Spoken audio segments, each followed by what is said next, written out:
नमस्कार विद्यार्थी मित्रों, उमा विद्या संकुलनी यूट्यूब चेनल में आप सौનું हार्दिक स्वागत है। आज આપણે ધોરણ 11 अर्थशास्त्र में भारतीय अर्थतंत्र प्रकरण 7 આપણે ભણી રહ્યા છીએ। તો એમાં સ્વાતંત્ર્ય પછીનું ભારતીય અર્થતંત્ર આપણે પોઈન્ટ પહોંચ્યા છીએ। આપણે ગઈકાલે સ્વાતંત્ર્ય પહેલાનું ભારતનું અર્થતંત્ર પછી સ્વાતંત્ર્ય પછીનું ભારતીય અર્થતંત્ર એ આજે આપણે સમજવાનું છે।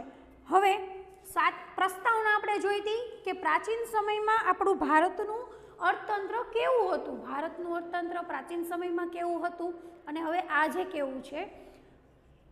स्वातंत्र्य पहेला ज्यारे आपणो देश आजाद नहोतो थयो, अंग्रेज लोकोए आपणा देशमां ज्यारे शासन जमाव्युं हतुं, शासन करता हता अंग्रेज लोको, त्यारे आपणुं भारतनुं अर्थतंत्र केवुं हतुं अने हवे आजे स्वातंत्र्य पछीनुं 1947 पछीनुं भारतनुं देशનું અર્થતંત્ર કેવું છે જે આજે આપણે જોવાનું છે।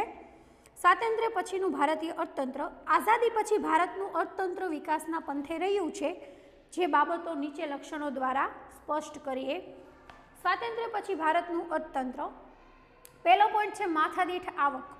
માથાદીઠ આવક, હવે સ્વાતંત્ર્ય પછી આપણા દેશની માથાદીઠ આવક જોઈએ તો માથાદીઠ આવક માનવ વિકાસ અહેવાલ 2014 મુજબ वर्ष 2013 में $51.50 थी, जे चीननी माथादीठ आवक $11,477 थई। श्रीलंका $9,250, अमेरिका $52,308 और नॉर्वे $63,909। 12मा धोरण में तमारे आवशे नाणां ने फुगाओ चेप्टर वृद्धि और विकासना निर्देशको छे। ए चेप्टर में तमने आवशे कि नॉर्वे, अमेरिका, चीन आ बधानी माथादीठ आवक केटली हती अने जे विकसित देशनी माथादीठ आवकना 7 થી 10 गणी ओછી छे ते पछात देश करता विशेष वधारो सूचवती नथी। एटले के भारतनी माथादीठ आवक मानव विकास अहेवाल 2014 मुजब वर्ष 2013 में $51.50 हती। 2013 में $51.50 आपरी हती, $5,150। चीननी 11,477, श्रीलंकानी 9,250, अमेरिकानी 52,308, नॉर्वेनी तो $63,909। एटले वधारे वधारे ऊंची आवक माथादीठ आवक नॉर्वेनी हती, जे विकसित देशोनी माथादीठ आवकना 7 થી 10 गणी ओછી छे अने ते पछात देशो करता विशेष जोवा मळे छे। हवे राष्ट्रीय आवक समखरीद शक्तिना मापदंड मुजब देश आप्यो छे अने माथादीठ आवक आपी छे। नॉर्वे, अमेरिका,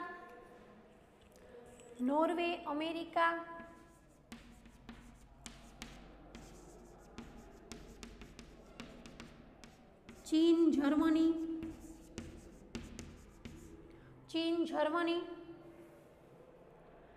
श्रीलंका, भारत,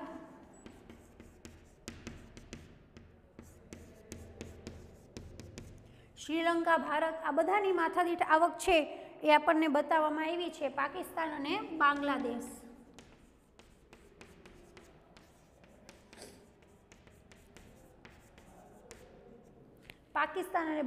आ बधा देशोनी आपणने माथादीठ आवक जोवा मळे छे। तो नॉर्वेनी छे 63,909, वधारेमां वधारे नॉर्वेनी छे। पछी अमेरिका आवे छे माथादीठ आवकमां, चीन छे 11,477, जर्मनीनी माथादीठ आवक छे 43,049, श्रीलंकानी छे 9,250, पछी आवशे भारत 51.50, पछी आवशे पाकिस्तान 4,652 अने बांग्लादेशनी छे 2773। वधारे वधारे ओછી माथादीठ आवक बांग्लादेशनी छे अने वधारे वधारे वधु आवक छे नॉर्वेनी छे। छेल्ला वर्षोमां भारतनी माथादीठ आवकमां थयेल फेरफार, हवे छेल्ला 2011-12 में 12-13 में अने 13-14 अने 14-15 में माथादीठ आवकमां शुं फेरफार थयो छे तो कि वर्तमान में 64,316 अने स्थिर किंमत है 64,316। एनी एमनेम रही है। 2012-13 में भारत में 2012-13 में वर्तमान में थी 71,593, स्थिर किंमत है 66,344। 2013-14 में 80,388, पछी है 69,959। 2014-15 88,533 અને સ્થિર છે 74,193. સ્ત્રોત ભારત સરકારના વિવિધ આર્થિક સર્વેમાંથી સંકલિત. ભારત સરકારના આર્થિક સર્વે કર્યો હતો એમાંથી આપણને જે ભારતમાં માથાદીઠ આવકના ફેરફાર થયા છે એ જોવા મળે છે. હવે ખેતી, સ્વાતંત્ર્ય પછીની માથાદીઠ આવક જોઈએ તો નોર્વેની વધારે હતી અને બાંગ્લાદેશની સૌથી ઓછી હતી. પછી હવે છે ખેતી.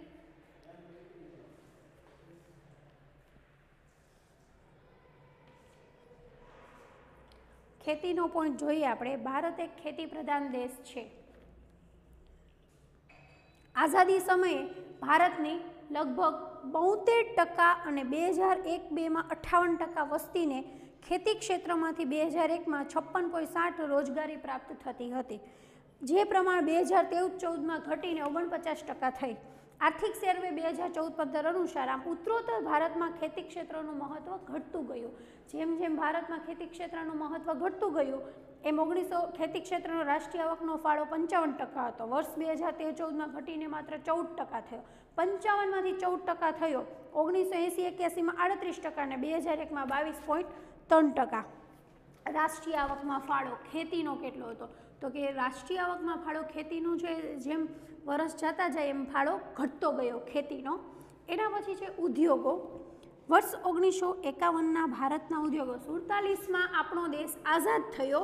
હવે 1951માં ભારતના ઉદ્યોગો 10.6 લોકોને રોજગારી પૂરી પાડતા હતા. હવે ઉદ્યોગની વાત કરી, ખેતીની વાત કરી, માથાદીઠ આવકની વાત કરી, ખેતીની વાત કરી. હવે ઉદ્યોગની વાત કરીએ તો ભારતના ઉદ્યોગો 10.6% લોકોને રોજગારી પૂરી પાડતા હતા. 10.6% લોકોને રોજગારી પૂરી પાડતા હતા. તો આ પ્રમાણે 2001માં 18.2% થયું. 10.6% લોકો રોજગારી પૂરતા હતા ઉદ્યોગમાં 1951માં. પછી 2001માં 18.2%ને રોજગારી પૂરી પાડતા હતા. આ પ્રમાણમાં વધારો થઈ 11-12માં ઉદ્યોગ ક્ષેત્રે રોજગારીનું પ્રમાણ 24.3% થયું. ઉદ્યોગોનું પ્રમાણ કેટલું થયું? 24.3%. એટલું જ નહીં, પણ 1950-51માં ઉદ્યોગ ક્ષેત્રે રાષ્ટ્રીય આવકમાં 16.6%નો હિસ્સો આપતું હતું. 1950-51માં 16.6%નો હિસ્સો આપતું હતું. 2013-14માં વધીને 26% થયું. આ ઉપરાંત ઉદ્યોગ ક્ષેત્ર વર્તમાન સમયમાં 2/3 ભાગની નિકાસ માણેથી મેળવે છે. ઉદ્યોગ ક્ષેત્રે ભારતનો ઝોક વધ્યો છે. વાસ્તવમાં ભારત ઔદ્યોગિક દેશ બની શક્યો નથી. જ્યારે રાષ્ટ્રીય આવકનો 1950-51માં 15%, 80-81માં 24%, એટલે કે વધ્યો. 2000માં 27.3, 2013-14માં 26.2 હિસ્સો આપ્યો છે. એટલે કે ઉદ્યોગિક દેશ નથી બન્યો, પણ ઉદ્યોગ ક્ષેત્રે વર્ષ જતાં ઉદ્યોગોમાં વધારો થયો છે. આપણે ઉદ્યોગની વાત કરી. હવે છે સેવા ક્ષેત્ર. ઈસવીસન 1951માં ભારતના સેવા ક્ષેત્રનો કુલ રોજગારીમાં 17.3% ફાળો હતો, જે વર્ષ 2001માં 25.2% થયો. વર્ષ 2011માં વધીને 27% થયો. સેવા ક્ષેત્ર 50-51માં ભારતનું સેવા ક્ષેત્ર રાષ્ટ્રીય આવકના જીડીપીના 30.3% હિસ્સો આપતું હતું. વધી 1980-81માં 38% થયું. વર્ષ 2001માં 50.4% થયું, જે પ્રમાણ વર્ષ 2014-15માં વધીને 52.7% થયું. આમાં તમારે વર્ષ યાદ રાખવા પડશે અને ટકાવારી યાદ રાખવી પડશે. અલગ અલગ પોઈન્ટની અલગ અલગ ટકાવારી છે. ભારતમાં સેવા ક્ષેત્રે અભૂતપૂર્વ વિકાસ કર્યો અને રાષ્ટ્રીય આવકમાં તેનો સી ફાળો છે. રાષ્ટ્રીય આવકમાં સેવા ક્ષેત્રનો સી ફાળો છે, એટલે મોટો ફાળો છે. આપણે સેવા ક્ષેત્રની વાત કરી. માથાદીઠ આવક, ખેતી, ઉદ્યોગ ને સેવા ક્ષેત્ર. હવે છે વસ્તી. વર્ષ 1901માં ભારતની વસ્તી, હવે 1901માં ભારતની વસ્તી કેટલી હતી? 23.84 કરોડ હતી. ભારતની વસ્તી 1901માં ભારતની વસ્તી 23.84 કરોડ હતી, જેમાં વધારો થઈ 51માં 36.1 કરોડ થઈ. 51માં એટલે કે 1901થી 51માં 50 વર્ષમાં 36.1 કરોડ થઈ. તેમાં ખૂબ ઝડપી વધારો થયો. એટલે 2001માં ભારતની વસ્તી 102.7 કરોડ થઈ. છેલ્લે 2011ની વસ્તી ગણતરી પ્રમાણે ભારતની વસ્તી 121.02 કરોડ હતી, જે દર્શાવે છે કે ભારતમાં આઝાદી બાદ વસ્તી ખૂબ જ ઝડપથી વધી. ભારતમાં આઝાદ થઈ ગયો આપણો દેશ પછી વસ્તીનો વધારો ખૂબ જ ઝડપથી થયો. અંદાજે 1.5% દરે વસ્તી વૃદ્ધિ થવા પામી છે. ભારતનો આ વસ્તી વિસ્ફોટ એક ચિંતાનો વિષય બને છે. જેમ વસ્તી વધારો થાય એટલે ભારતનો જે આ વસ્તી વિસ્ફોટ છે એ ચિંતાનો વિષય બને. આ આપણે જોયું વસ્તી. હવે આપણે જોશું ગરીબી. ભારતમાં સ્વાતંત્ર્ય પછી ભારત દેશની આપણે ગરીબીની વાત કરીએ તો ગરીબી છે, ભારત નિરપેક્ષ ગરીબીની સમસ્યા ધરાવતો દેશ છે. ભારત દેશમાં વર્ષ 73-74માં 54.9% લોકો ગરીબ હતા. 54.9% લોકો કેવા હતા? ગરીબ હતા. આ પ્રમાણ વર્ષ 1993-94માં ઘટીને 45.3% થયું. આ ઘટાડો પામીને વર્ષ 2004માં 37.2% થયું અને વર્ષ 2011-12માં આંક મુજબ ભારતની વસ્તી 21.9% વસ્તી ગરીબ હતી. આમ વાસ્તવમાં ગરીબીનું પ્રમાણ ઘટ્યું છતાં ભારતની દારૂણ ગરીબીમાં કોઈ મોટો ફેરફાર થવા પામ્યો નથી. હવે આવે છે બેકારી. બેકારી. ભારત માળખાગત બેકારી ધરાવતો દેશ છે. ભારતમાં વર્ષ 1951માં 33 લાખ 1951માં ભારતના લોકો કેટલા ટકા ગરીબ હતા? 33 લાખ લોકો ગરીબ હતા. નેશનલ સેમ્પલ સર્વેના મુજબ 1999-2000માં 7.31% લોકો બેકાર હતા. 2004-05માં વધીને 8.2% થયા. 2009-10માં ઘટાડો થઈને 6.6% થયો. 2011-12માં ફરી ઘટીને 5.6% સુધી નીચે આવ્યું. પરંતુ ભારતની ગ્રામીણ બેકારીમાં પ્રચ્છન્ન બેકારીનું પ્રમાણ વિશેષ છે. ગ્રામીણ કરતાં પ્રચ્છન્ન બેકારી એ આપણે 12મા ધોરણમાં પ્રચ્છન્ન બેકારી એટલે શું એ વાત કરીશું આપણે. આ બેકારી છુપી બેકારી. પ્રચ્છન્ન એટલે કેવી? છુપી બેકારી. ભારત બેકારીનું ઊંચું પ્રમાણ ધરાવતો દેશ છે. આમ ભારતમાં બેકારી વધે ને બેકારી ઊંચું પ્રમાણ ધરાવતો દેશ છે. પ્રચ્છન્ન બેકારી એટલે છુપી બેકારી. માનવ વિકાસ. ભારત લોકોનું જીવન ધોરણ વાસ્તવ વિશ્વના વિકસિત દેશોની સાપેક્ષમાં ખૂબ નીચું છે. આપણા દેશના લોકોનું જીવન ધોરણ છે એ બીજા દેશોની આપણે સાપેક્ષમાં ખૂબ નીચું છે. આપણું જીવન ધોરણ, ભારત દેશના લોકોનું જીવન ધોરણ નીચું છે. સામાન્ય રીતે માનવ વિકાસ અહેવાલ કે જેની રચના સંયુક્ત રાષ્ટ્ર સંઘ કરે છે, તે મુજબ સરેરાશ આયુષ્ય, જ્ઞાન, જીવન ધોરણ માપદંડ અનુસાર એક માનવ વિકાસ જીવન ધોરણ માપદંડ અનુસાર એક માનવ વિકાસ આંક તૈયાર થાય, જે આપણે આગલા ચેપ્ટરમાં જોયું હતું. આ માનવ વિકાસ આંક રજૂ કરતા અહેવાલને માનવ વિકાસ અહેવાલ કહે છે. આ માનવ વિકાસ અહેવાલ રજૂ કરતાને શું કહેવાય? માનવ વિકાસ આંક.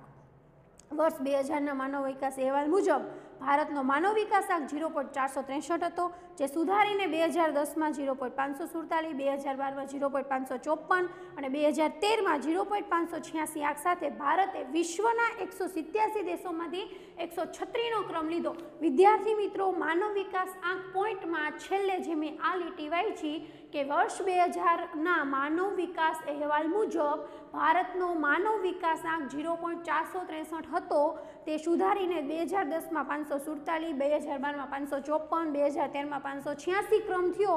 ભારતે વિશ્વના 187 દેશમાંથી 136મો ક્રમ, 87માંથી 36મો ક્રમ પ્રાપ્ત કર્યો. આની નીચે અંડરલાઇન કરવાની છે. માનવ વિકાસ મુજબ અહેવાલ મુજબ ભારતનો માનવ વિકાસ આંક.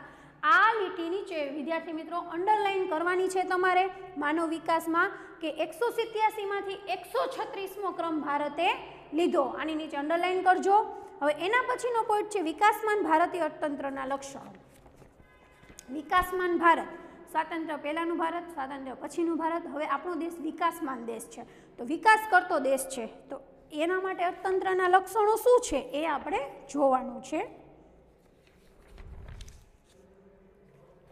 વિકાસમાન ભારતીય દેશના અર્થતંત્રો.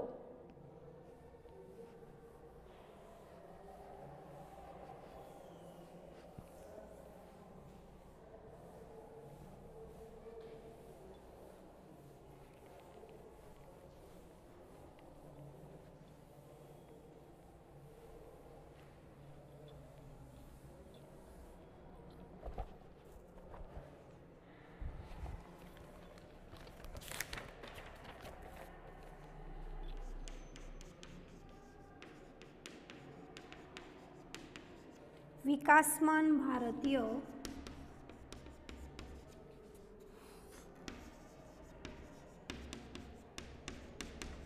અર્થતંત્રના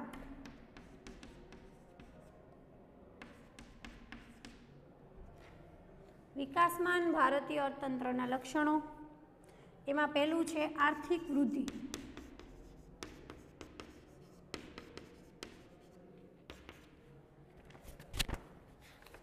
એના પછીનો પોઈન્ટ છે રાષ્ટ્રીય આવકમાં વિવિધ ક્ષેત્રનો ફાળો.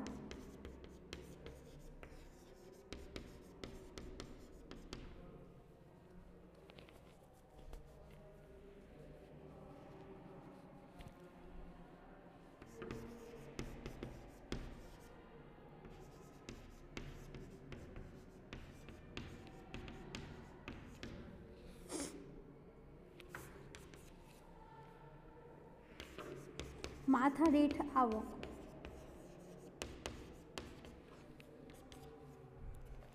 રોજગારીનું સ્તર,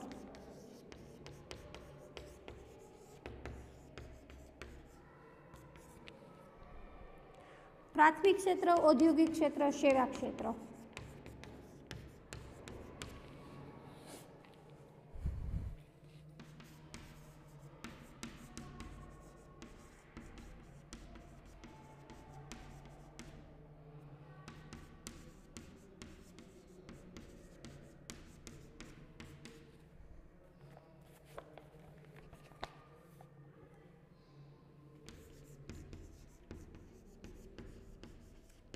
પાયાની સુવિધાઓમાં વૃદ્ધિ,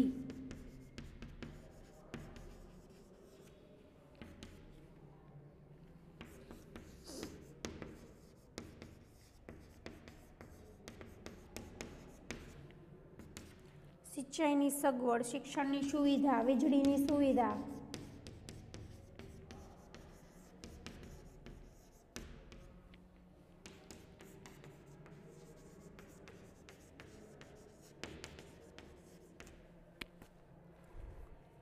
રોડ રસ્તાની સુવિધા,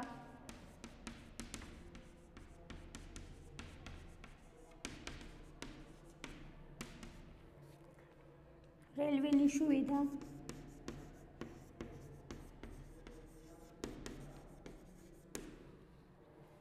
આપણે વિકાસમાન ભારતીય અર્થતંત્રના લક્ષણો જોઈએ તો આર્થિક વૃદ્ધિ, તો આર્થિક વૃદ્ધિ, આપણી વૃદ્ધિ, આર્થિક વૃદ્ધિ એટલે શું અને વિકાસ એટલે શું એ આપણે સમજી ગયા છીએ બીજા ચેપ્ટરમાં. ભારતીય અર્થતંત્રે 1970 પછી આર્થિક વૃદ્ધિની ઝડપથી વધારી. તેમાં પણ ખાસ કરીને 1990-91માં આર્થિક નીતિના પરિવર્તનો બાદ આર્થિક વૃદ્ધિ દર છે 6.8% વાર્ષિક ધોરણે વૃદ્ધિ પામ્યો. જ્યારે ભારત દેશનો આર્થિક વૃદ્ધિ દર 1950-51 થી 90-91 દરમિયાન માત્ર 3% દરે વૃદ્ધિ પામતો હતો.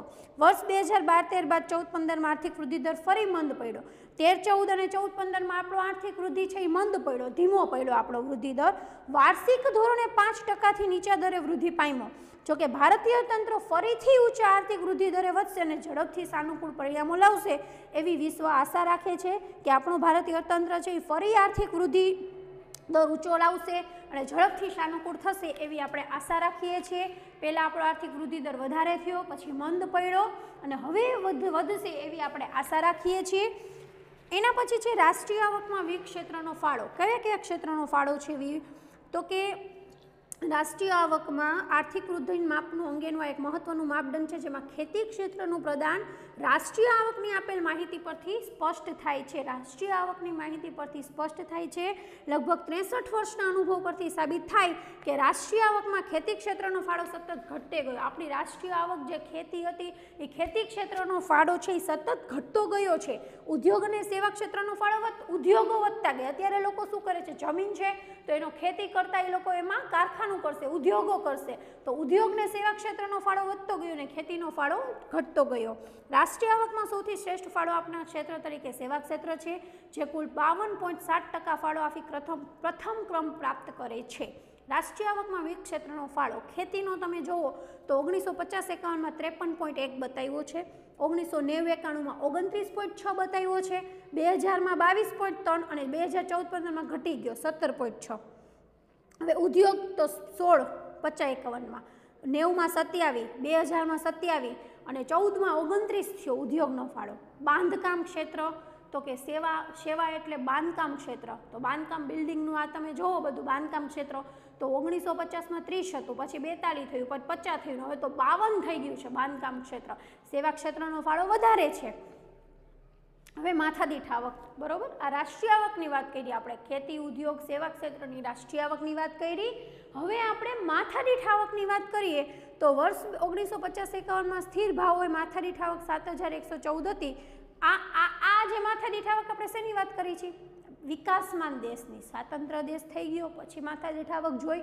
હવે આપણો દેશ વિકાસમાન દેશ છે, વિકાસ કરતો દેશ છે, તો ત્યારે માથાદીઠ આવક શું છે એ આપણે વાત કરીએ છીએ. તમને એમ થાય વિદ્યાર્થી મિત્રો પ્રશ્ન થાય કે માથાદીઠ આવકની તો હમણાં જ વાત કરી, તો એ સ્વાતંત્ર્ય પછીની માથાદીઠ આવકની વાત કરી. હવે વાત કરી છે બધી આપણે વિકાસમાન ભારતીય અર્થતંત્ર, વિકાસ કરતો દેશ વિકાસ કરે છે, તો વિકસતા દેશોમાં ભારતીય અર્થતંત્રના લક્ષણો શું છે એ આપણે જોઈએ છીએ. માથાદીઠ આવક 1950-51થી વર્ષ 1990-91ના ગાળા તરફ કેન્દ્રિત કરતા જણાય છે કે માથાદીઠ આવકમાં વાર્ષિક 1.6% દરે વૃદ્ધિ થઈ, જ્યારે 90-91 બાદ તે લગભગ 5% દરે વૃદ્ધિ થવા પામી, જે સ્પષ્ટ કરે છે કે આર્થિક સુધારાની અસરને કારણે વૃદ્ધિનો દર ઝડપી બન્યો છે. આર્થિક સુધારાની અસર થઈ એટલે વૃદ્ધિનો દર કેવો બન્યો? ઝડપી બન્યો. રોજગારીનું સ્તર, ભારતમાં રોજગારી માટે 3 ક્ષેત્રો તારવવામાં આવ્યા, જે નીચે મુજબ છે: પ્રાથમિક ક્ષેત્ર, ઔદ્યોગિક ક્ષેત્ર અને સેવા ક્ષેત્ર. રોજગારીના સ્તરમાં ભારતના 3 ક્ષેત્રો: પ્રાથમિક, રોજગારી અને ઔદ્યોગિક. પ્રાથમિક, ઔદ્યોગિક અને સેવા ક્ષેત્રો. આ પ્રાથમિકમાં ખેતીને લગતી વાત કરી તો ખેતીમાં પશુપાલન, જંગલ, મરઘા ઉછેર વગેરે. ઔદ્યોગિક ક્ષેત્ર, તમને એમ પૂછાય કે રોજગારીના સ્તરે 3 સ્તર દર્શાવો, 3 સ્તરનું વર્ગીકરણ કરો તો પ્રાથમિક ક્ષેત્ર, પછી ઔદ્યોગિક ક્ષેત્ર અને સેવા ક્ષેત્ર. પ્રાથમિક ક્ષેત્રમાં ખેતી અને ખેતીને સંલગ્ન પ્રવૃત્તિ, પશુપાલન, જંગલ, મરઘા ઉછેર. ઔદ્યોગિકમાં ઔદ્યોગિક ઉત્પાદન પ્રવૃત્તિનો સમાવેશ થાય, દાખલા તરીકે નાના મોટા ઉદ્યોગ, બાંધકામ. એને સેવા ક્ષેત્રમાં વેપાર, વાહન વ્યવહાર, ખાણ સંદેશ વ્યવહાર, બેન્કિંગ જેવી ઇતર સેવાઓનો સમાવેશ થાય. બેન્કિંગ એક પ્રકારની સેવા છે, તો બેન્કિંગનો સમાવેશ સેવામાં થશે. તો વેપાર, વાહન વ્યવહાર, ઇતર સેવા છે, ઇતર પ્રવૃત્તિ છે બેન્કિંગ જેવી, તો એ સેવા ક્ષેત્રમાં સમાવેશ થાય. એટલે રોજગારીના સ્તરમાં 3 ક્ષેત્રો: પ્રાથમિક, ઔદ્યોગિક અને સેવા ક્ષેત્ર. તો પ્રાથમિકમાં ખેતી, મત્સ્ય, મરઘા ઉછેર. ઔદ્યોગિકમાં ઉદ્યોગ, બાંધકામ. સેવા ક્ષેત્રમાં છે વેપાર, વાહન વ્યવહાર, ખાણ સંદેશ વ્યવહાર, બેન્કિંગ જેવી ઇતર સેવાઓનો સમાવેશ થાય છે. અને રોજગારીમાં વિવિધ ક્ષેત્રનો ફાળો, તો પ્રાથમિક ક્ષેત્રમાં 1951માં 72.1%, 1991માં 66.9%, 2001માં 56.7%, 2011-12માં 48.9% થયો. ઔદ્યોગિક અને સેવા ક્ષેત્રનો પણ ફાળો આપ્યો છે આપણને, એને કોઠા મુજબ દર્શાવ્યો છે.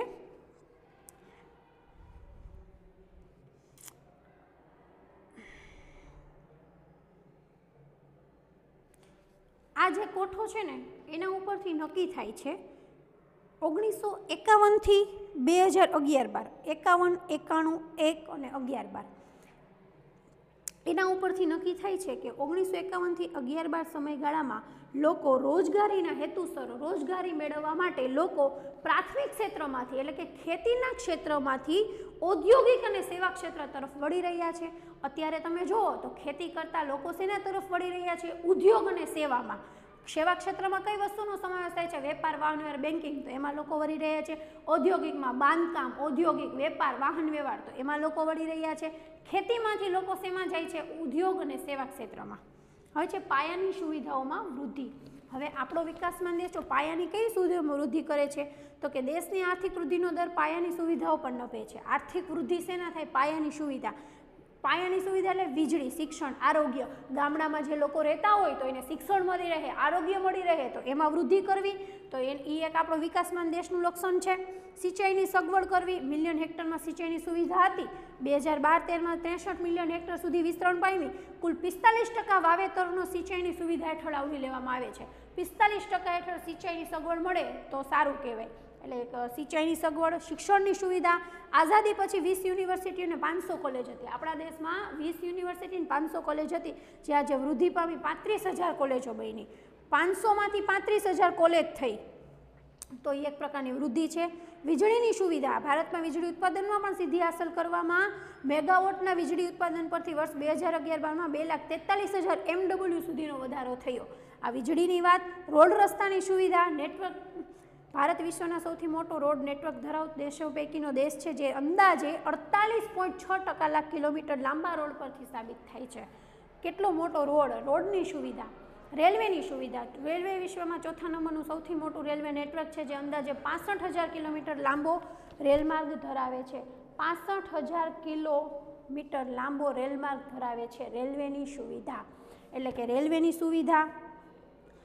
આમ ભારતની અર્થવ્યવસ્થા જાપાનની અર્થવ્યવસ્થાની આગળ વધતી. આજે ભારત વિશ્વ બેંકના જાહેર થયેલ એપ્રિલ 2014ના અહેવાલ મુજબ સમખરીદ શક્તિના આધાર પર વિશ્વની સૌથી મોટી અર્થવ્યવસ્થાઓના ત્રીજા ક્રમે છે ભારત. સૌથી મોટી અર્થવ્યવસ્થામાં ભારતનો ત્રીજો નંબર છે. વિશ્વ બેંકના આંતરરાષ્ટ્રીય સરખામણી કાર્યક્રમ ICPના 2011ના રાઉન્ડમાં અમેરિકા અને ચીન બાદ ભારતને સ્થાન પ્રાપ્ત થયું.